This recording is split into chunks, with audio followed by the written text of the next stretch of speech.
ane de oh judges no we adwuma ye papa because nkwada no a omaba no utim so matena fia ye rehearsals ankasa ansa no omoba omomanwom no so ahu sampa ti ama ye adwuma no kora ye mre although every week bi no omo ye rehearsal kakra choice of song ja we say woni a wode beto so bebo C flat to so bebo sharp so bebo die yo na ye sesa nwom ma na ye train oni ade ba omo ankasa ro mo bo mu ofi ansa na omo ba nti ama adwuma no ebe ye de but keep voting because said the competition be ye tight this season 6 no so one vote am our favorite contestant e bia no wa ya de and so vote no one maintain no na okofi because your vote matters and your vote counts nti ye be na Sunday bia so 3:30 sharp na what na se na ye de asomo e wa Adom TV so breso ye be share de obonkrata no aba no na poso na hwe online portal no adomonline.com was in sema hodo bi egus minim say the major one no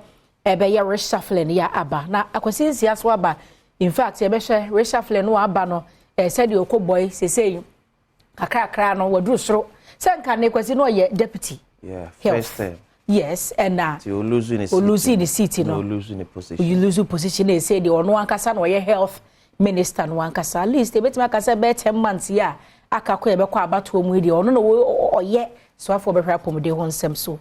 Fatima so ono so when upgrade from deputy information say so ono no oye information ankasa ye wa abatu of interior minister and Bruce Derry oko ama Greater Accra regional minister then so no enyom pa no otonya de kete emu de he Bruce Derry sa no obonwom ho papa say na say okay ade so wasom pa enti no enka enkramantem so ma say we openika no the former national chairman yes came too late.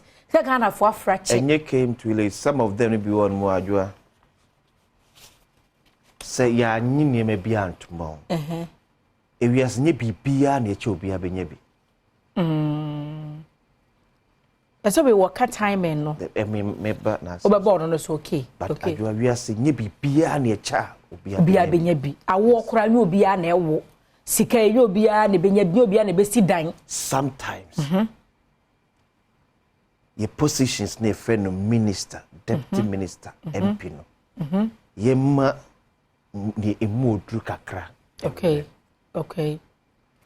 Men kemu obi enimtia. But to be honest, encrophobia na nado danko gu father epa omo as deputy ministers no ne bi ntwatem. Ze emu ha. Omumu ha. Yes. Na we kwa na no say no. Omumu ha for position na. That position no de ma wo mo no. Okay.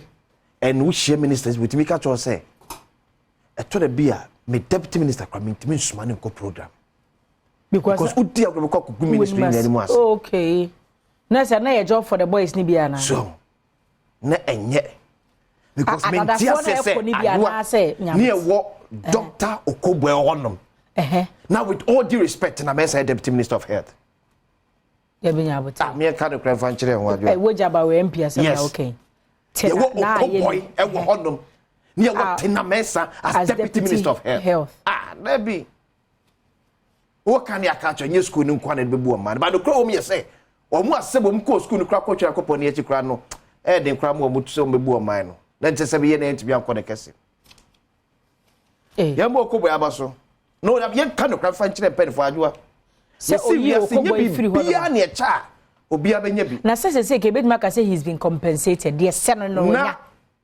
na na ma info na se lobby ye revem na ye minim de to say lobby for position ni mo bi if this any pan obi a or qualifier ni pepe man pani and as one yes mesi antumu a mo be one my menyo fa so sa ni nyina akoso na bi mi nyai sa de no sa no wonder say president go for the frame crofo because o catch us on a minister bia some of them rejected it outright adwa bi catch man pani place em da say but mempe konniema ni bi won ma adwe koso a enye airtime enye ye paw crofo say omundi o man nanim for man ko bo sha asase so a mum ye nya 2 partisan because a sima 5,000 esima 200 inti teacher say pay be the man no sika no so na ye dey bo party no ho bra yo baby e betim na kwakwahye na we ye kan wonim say nkofo bi raise argument so this is more like a compensation Ghana man panyi dey ma wo ye communicators for the party we dey list here ben few ones then your communicators said that kwamo and all that but we hear say fuamo and all the yokoboy mo they've done the communication job very well and they've been compensated with these positions you should nipa adwuma wo yeso maybe just maybe adwuma ma party no anase wo ye adwuma ma oman no you see tina me say for the first time NPP draw line clear me on say there's a clear difference between the government and the party political party it national ade o maye wa NPP salute ku for the full latest ministerial reshuffle we can salute be no ba se wo ma prea sa no munya sa no manya enti ma premaje nti abande ya na nase yes o you are no be nyina na ye wo party mu na wo na ye kan for to say be a flag bearer ade to say no ka sam wo dem we de ba bonte ade to say no ka sam a abonte ne de ba. And this is the first time in the history of Ghana, a fourth republic, a political party arise up against one Nankasa government. Started from their MP.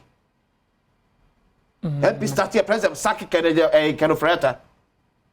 NPP General Secretary, Mr. President, enough is enough. You know this uncle more than what check. You're rich enough. Nana B was in there be taxes never than yet. Yenchum. I can't abonting. No sa no abane na aye nti obi aban na ama ono wan nkrofa so metia na adwoa ekekadeko okay but I want to believe say both sides ni nyina esua bibi e de free mu and I will believe say and people continue to even criticize their own government if say man ko yi asomo ye na se metiase yi a me ne wona wo bekidi nkobo wa fichire na yetumi solve ya because anya nsem bia na ye kana fichire we be na TV so e kana for general secretary to rise up and say there be party program as a Thanksgiving. Mr. President, you know what this sound come. We put a say, "Ubese sawa we reshuffle." Hello, that what was in Pacho. Emission level Livia. Young Kenya. Well, this is when you are going about power. But we find them because I'm telling you, say, I do be a best say biano. You teach the begu. Ampa. Nando ane ka tax how do ekunya nyina scared ma blasters for so be pa bia maso da ni nyina kasa ata ni nyina kasa ato no ho ti e pa will be as minister as deputy minister na se 7 modern mo entwatawa o se part ni sorry te ka ban ka teza pani ba bia de ka konanye because you say be adwuma no ntumi nya Mr. Minister she also si be kan bia se me deputy minister sam no me adwuma me timi nsuma obia enti omugu ho ye den ono ni tumi wo so we na appointing so wombra no metane to be mampena ya adwa se jube kom na mienu miensa omunyina ti bo kwasofo bia eno so ba akofo so ntimi nche utimi ntwa ho ba akofo na be hia omo ko strike ono na be hia sempenfo bi if baby aba ba akofo ba deputy fo no wo ho no mo to serve a purpose minister no but he really has some useless or the omo hwenye no cross say some of the substantive minister president for so mbai no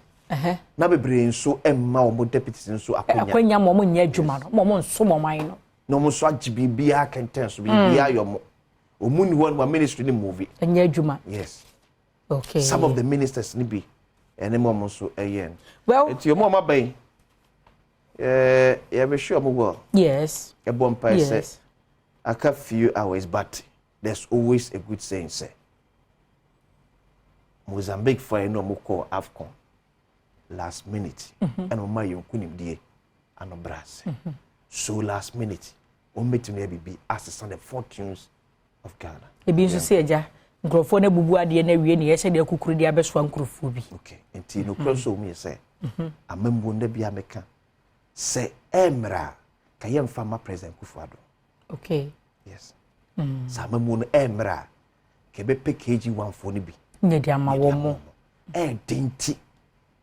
Ene pa wona oso won ni suade hu no. Ene ndie. Well. Tu ba na se Ghana kwa ya ton a. Jiye ma ni free ba bi e ton ko e.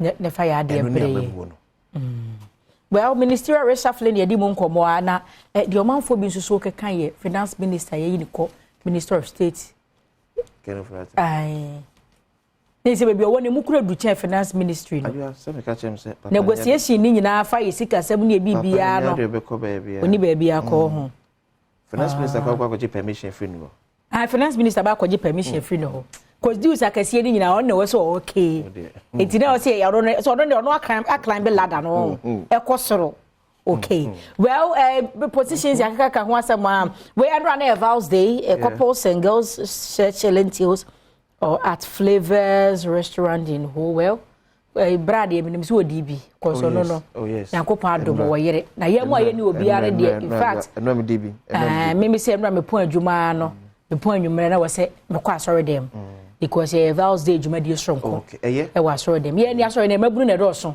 maburu no so ye tuyefo afampra twen ne saa ne ma no ntina wo say asori na boa ya no egu inside ho no ama champagne nom na ono ama ye aduane di because any boys o mudi ye pie any girls nso o moto flowers ama boys enti mo de mo ko bi okay I'm fa da sekese so koma empenfo da IB so mema ni susua ano airport okay enu ade fefe cresa pm yese adwaminu se maye ne o se me bia we no na se basenya card submit me aba edina oh wow any day bia me sa bia eti enu vast day and to be honest the first time wa me pure vast day am so years at least what p me pie ma me so enu vast day am so me defili because me aso me nya achede enya package ene uba ne di bedui na enya gro enti yada mase why yedomo pa ye hwenkrata no Daily Graphic etirisha for na that so ewo ha no say